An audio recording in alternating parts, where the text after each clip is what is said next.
So for once in my very busy life the other day, I found myself without much to do one afternoon. I think it was this past Saturday, as a matter of fact.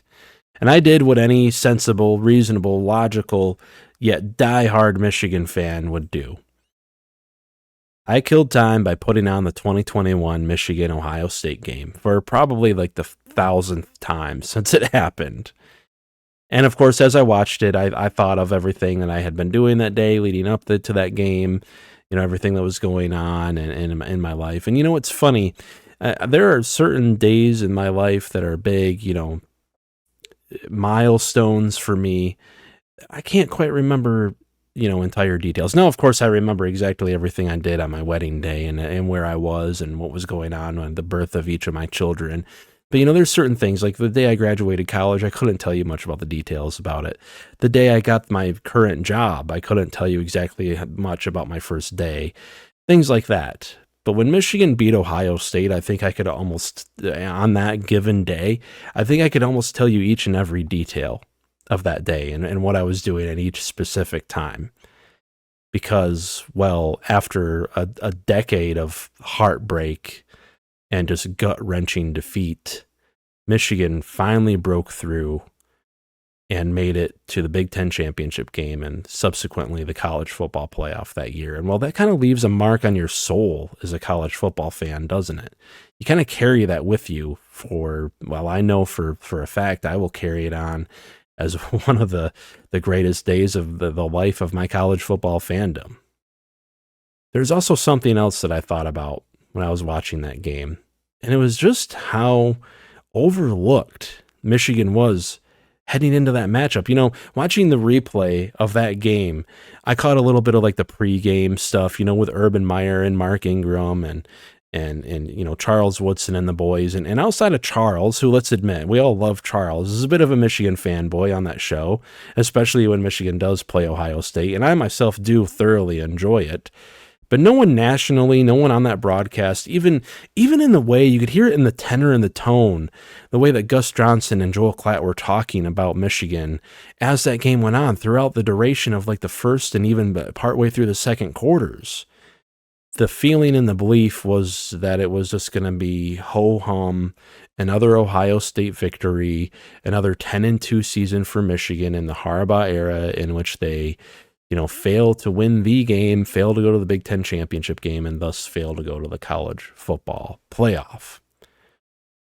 And then I realized that the psych student, the psychology degree holder / mental health clinician that I am now, that side of me kicked in, and I realized the psychological thing that was going on with all those people. And well, we in the psych world refer to it as anchoring, where events from the past or opinions of others shape the way you see a certain team. And I say all this, I open up with this 3.5 minute long intro at this point to kind of preface what I think is happening yet again with Michigan football this season. As we all know, in the Sharon Moore era, Michigan was not a competitive team. Outside of the upset win over Ohio State in 2024, which, speaking of memories, I still don't know how they did it that day, but they did, and I love it. And that's another core memory for yours truly. But the era of Michigan football for the past couple of seasons since the national championship has been marred by both losses on the football field and, circumstances that we'd rather not talk about outside of the football field.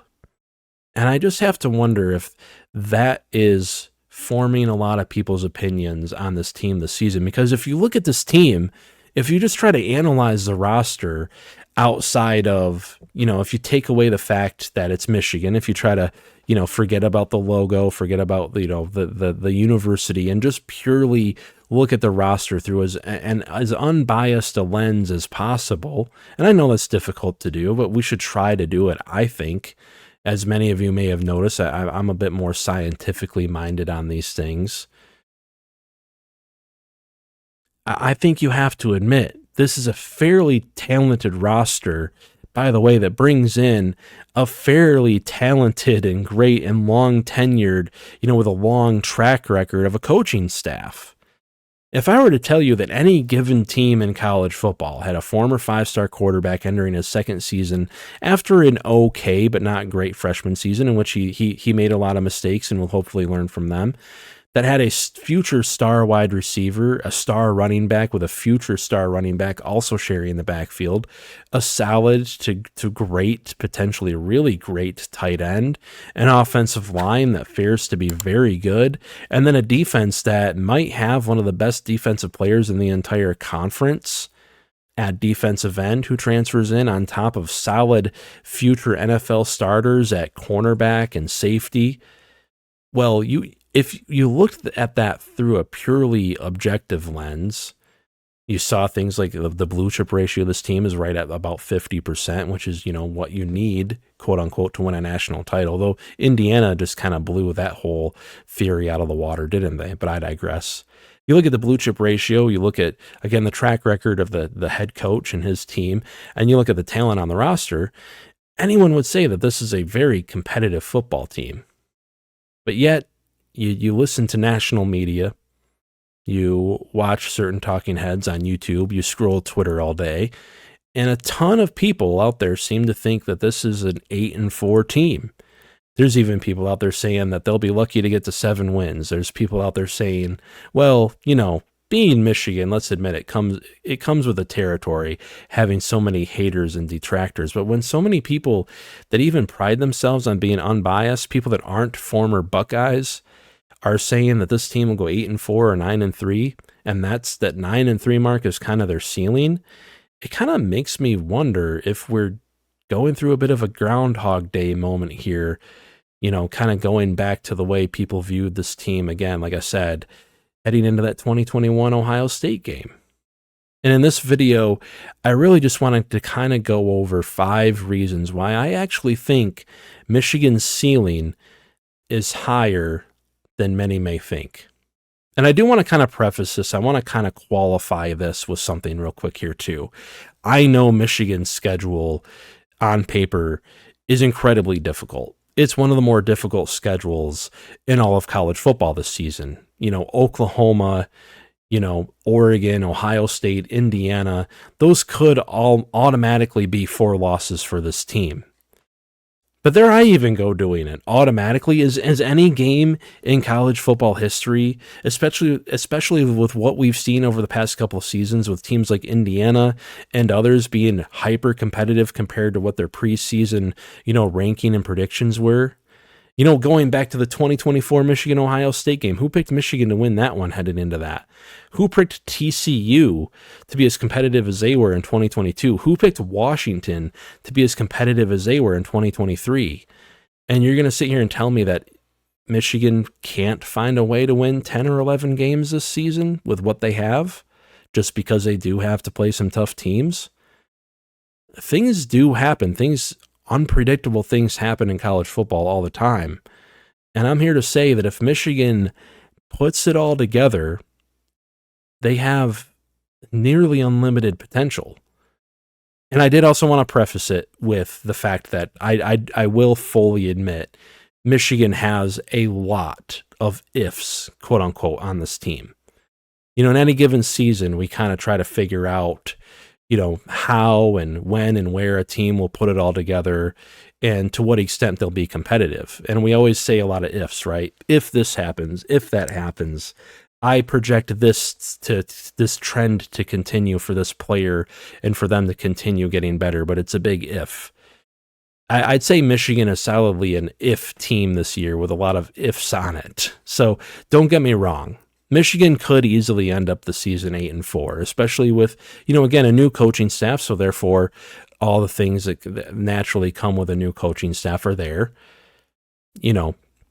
Learning new schemes, learning new systems, getting used to new personalities. We don't talk about that often enough in college football. Players have to get used to the way Kyle Whittingham coaches. Kyle Whittingham has to get used to the way his players like to play and their mentalities. But again, if we're talking in terms of just pure potential / ceiling, however you want to put it, Michigan has a pretty high ceiling, and I'm going to get into my first point here because I'm nearly 10 minutes into what I planned on, kind of in my own head. As you can kind of tell by now, I'm sure these aren't really scripted videos, but I do have an outline, and I'm going to get into that outline here finally after 10 minutes. By the way, thanks for watching. I'm sure if you've watched this far, you'd probably be willing to give this video a like and subscribe if you haven't already, and also join our Discord. The Discord link is pinned in the comments below. My first reason why Michigan's ceiling is higher than many think is probably the plainest and simplest one, the one everyone has been talking about all off season, the one guy that everyone will continue to talk about through the preseason and into the season. It's Bryce Underwood. Bryce Underwood, no matter what some people may want to say about him. By the way, given the clips from fall camp so far, I'd say that he is capable of throwing a football downfield. I think that's a fair thing to say. I think that's some fair analysis to make, despite what some people have said. In spite of, a so-so performance in his freshman season. By the way, Bryce Underwood was fairly accurate in a lot of games last season. He just had wide receivers that couldn't catch football. People forget Michigan had one of the higher drop rates across college football. And well, assuming he'll be better with, a quarterback coach finally in Coy Detmer and an offensive coordinator, by the way, who's a former quarterbacks coach himself, he'll also have more talent around him.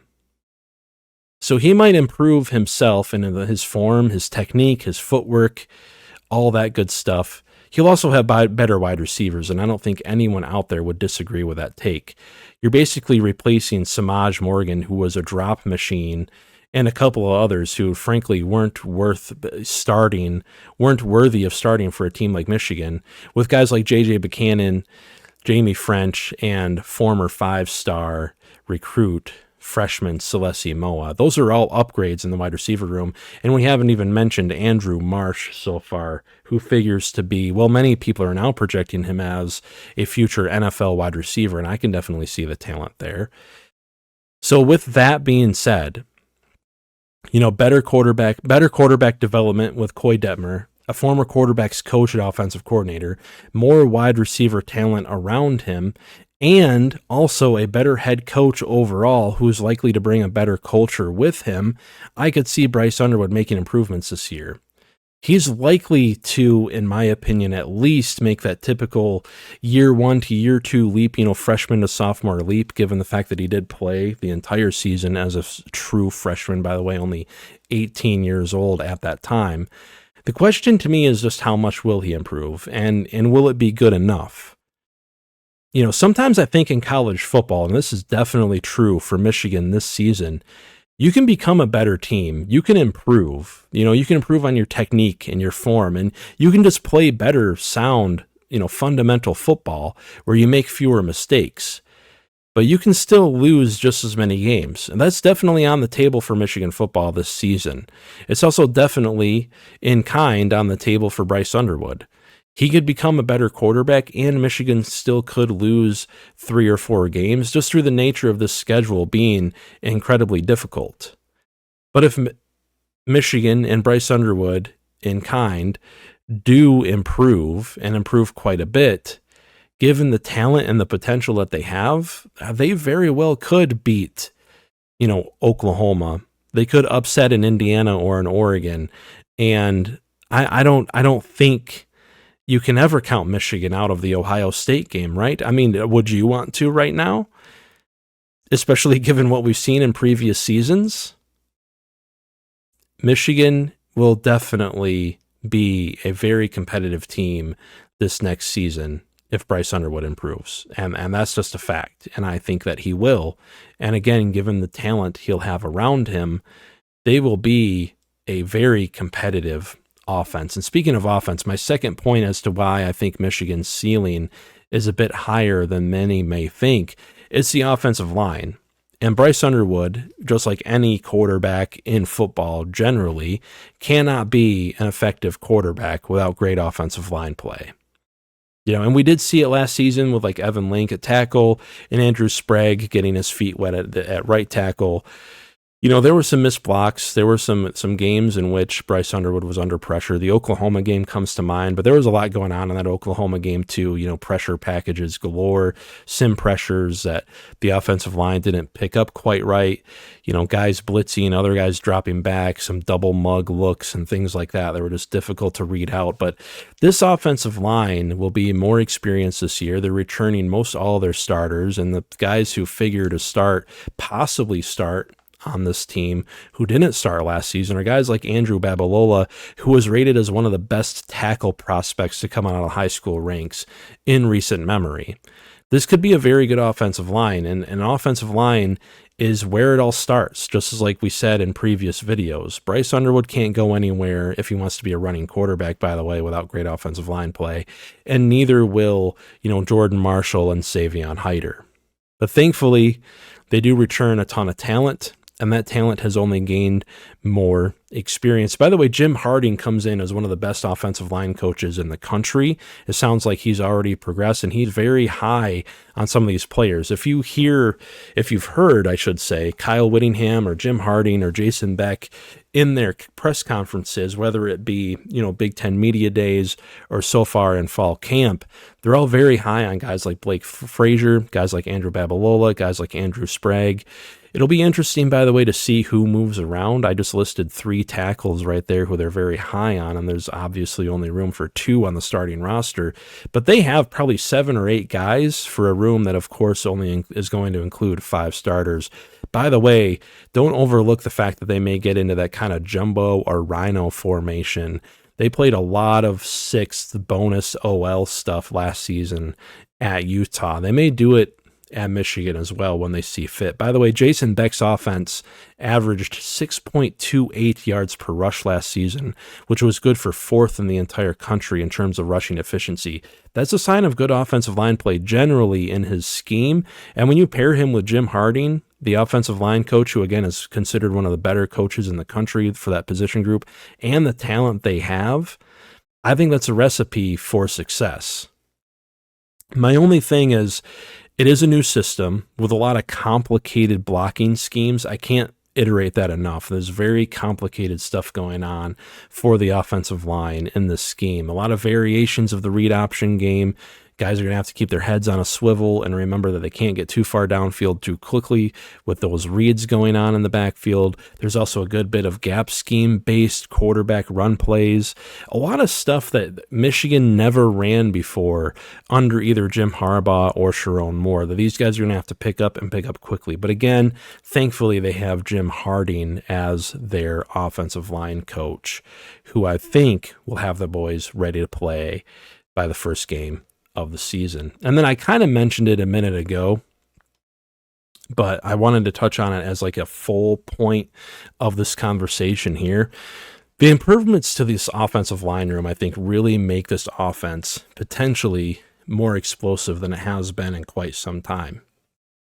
Because let's admit it, any defense worth its salt, any defense with a defensive coordinator worth his salt, like I just said a minute ago, is going to challenge Michigan to throw the football. I don't think I'm breaking any news here.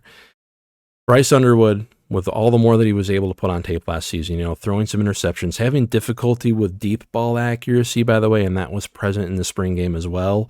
If you're a college defense and you're facing Michigan, you understand, at least from the get-go at the beginning of the season, with the fact that Bryce Underwood does still need to develop his ability to throw the ball downfield, especially deep, you understand that the biggest threat is the run game. So defenses are going to challenge Michigan to throw the football. I don't think I'm breaking any news there whatsoever. The good news is Michigan might have its best wide receiver room in probably 5, 6, 7 years. Michigan brings in Jamie French from Texas, J.J. Buchanan from Utah, who was a very promising young man last season as kind of a flex tight end / wide receiver. And then we mentioned him a minute ago, Celesi Moa.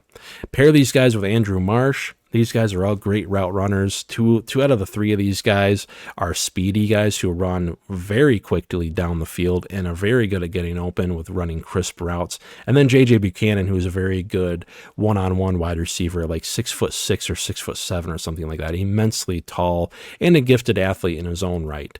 Bryce Underwood's going to have options. It's just a matter of developing his ability to throw downfield, and that comes with both developing his technique, though I have heard his mechanics have gotten better. Jason Beck talked about that in a press conference the other day, and his footwork has gotten better. He also, again, does need to develop that ability to read college defenses and get a sense of when windows are coming open.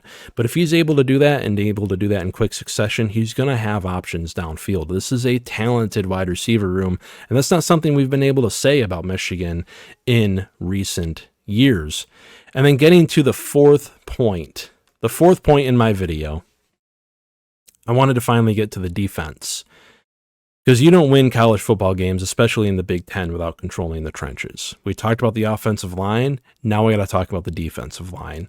This defensive line has been very hyped up by the coaching staff, and to a point where I'm like, I wonder if we maybe should pump the brakes here at some point, especially with the defensive tackle room.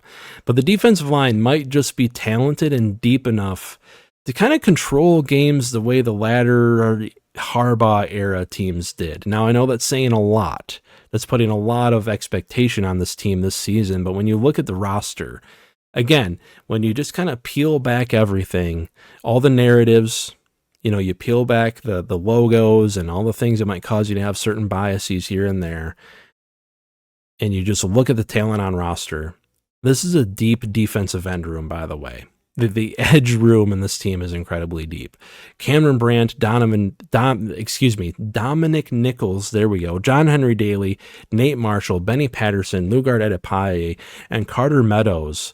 Well, what is that? 1, 2, 3, 4, 5. Where am I in the list? 1, 2, 3, 4, 5, 7. I just listed 7 guys that I really like in this room, and 7 guys that could probably get snaps. Carter Meadows, by the way, true freshman, former 5-star athlete. A lot of expectation on him, but for good reason.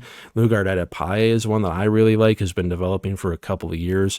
Could be kind of a David Ojabo type, and then a lot of great edge players in that room as well. By the way, John Henry Daley led the nation in sacks last year until he messed up his ankle and couldn't play in the last game of the season. Came back from that injury just fine, is participating in fall camp just fine from everything I've heard. And then, of course, guys like Cameron Brandt, Dominic Nichols, and Nate Marshall, as well as Benny Patterson, all highly rated recruits out of high school and guys who have already flashed on film, flashed on the football field for Michigan in their time at this school so far. The one thing with this room, the one thing with the defensive line room, for me, is while the defensive tackle room has gotten a ton of praise from coaches, and a lot of people are hyping up guys like Trey Pierce, Etta, David Palapale, and even the freshman Alistar Vallejo as a potential, people are calling him like the next Mason Graham. I sure hope that happens, by the way. I'd love for it to happen. I'm just a little, I guess you could call it cynical, or I guess I'm kind of in wait and see mode with that defensive tackle room. And that's going to tell me a lot, by the way, because this defense for Jay Hill, in my humble opinion, is really going to be predicated on being able to stop the run from nickel and dime looks. And why do I say that? Well, one of the weaknesses of this team is they have a really thin linebacker room. Though they do still have some guys that I think can play there. We just haven't seen them play yet, really, because anyone who knows ball, anyone who knows this team knows that the cupboard was rather empty at the end of last season, according to, when it came to guys who had starting experience. They do still have Troy Bowles, Chase Taylor, and, Nathan Owusu-Boateng, but none of those guys have significant playing experience. What I'm saying is, considering the fact that the linebacker room is rather thin, they're going to be playing a lot of nickel. They're just, naturally you want your 11 best guys out on the field. And Michigan defensively, their 11 best, quote unquote, is going to be some defense where there's 5 defensive backs, 4 defensive linemen, and just a couple of linebackers, because that's what they got. So that being said, they're really going to have to be able to stop the run with their defensive tackles. Their defensive tackles are going to have to be able to two gap, which means you're a lot more responsible. You have more responsibility when it comes to stopping running backs in the run game. You're not sheerly looking to step into one gap and get upfield and pressure the quarterback. You're controlling the line of scrimmage. And by the way, that's something that Michigan did under Jesse Minter and Mike McDonald before him. Mason Graham and Kenneth Grant were great two-gapping defensive tackles. I'd love to believe it. I'd love to sit here and tell you that Trey Pierce is the next Kenneth Grant, that Eno Etta is the next Mason Graham, that David Pale is the next, Mike Morris / Mozzie Smith / Chris Jenkins. I just haven't seen it yet. And when anyone tells me that, a Michigan defensive tackle at this point is going to live up to the Michigan standard, my initial thought is, well, the Michigan standard has become pretty damn high over the past few years. Michigan's had some of the best defensive tackles in all of college football. So that's saying a lot. If you think that like Trey Pierce and Eno Etta are going to be, and David Pale are going to be, up there. Now, they could turn out to be really good defensive tackles, just a step or two down from that level, and Michigan can still have a pretty good defense. But again, I think they're going to be forced to play a lot of nickel just because of the talent and where it's at on this roster, and that's going to force the defensive line to have to do more in the run game to stop the run, because you're not going to be able to put that third linebacker on the field all the time when you want to, or even that fourth for like a 3-4 look. You're going to have to play to your personnel in some ways. A lot of hype again, but I'm yet to see it. And then my last and final point, and I think we've already kind of covered it in this video, but my last and final point is that this team really has the talent at all the right positions. All the quote-unquote important positions. And I hate to say that some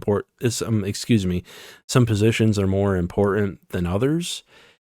But just look at any given team in any given season that's successful, that wins, conference championship or pulls off some big upsets or makes it to the playoff and makes a run. What do they all have in common? We all know this throughout all of our years of watching college football. They've got a talented quarterback, a talented running back, talented wide receivers, a good tight end, and a good left tackle, right?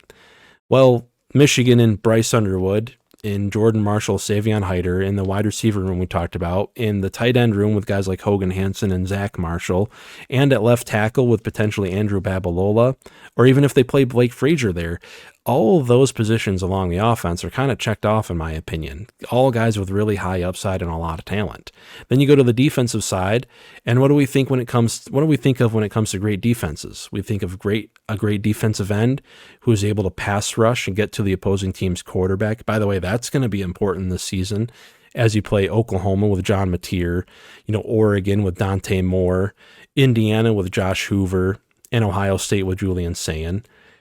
Speaking of, all those teams have great wide receivers too. You're going to need a great cornerback one. Well, Jair Hill, as of right now, is, according to ourlads.com and some other, NFL draft websites, rated as like the 5th or 6th best corner to enter the draft this season if he does.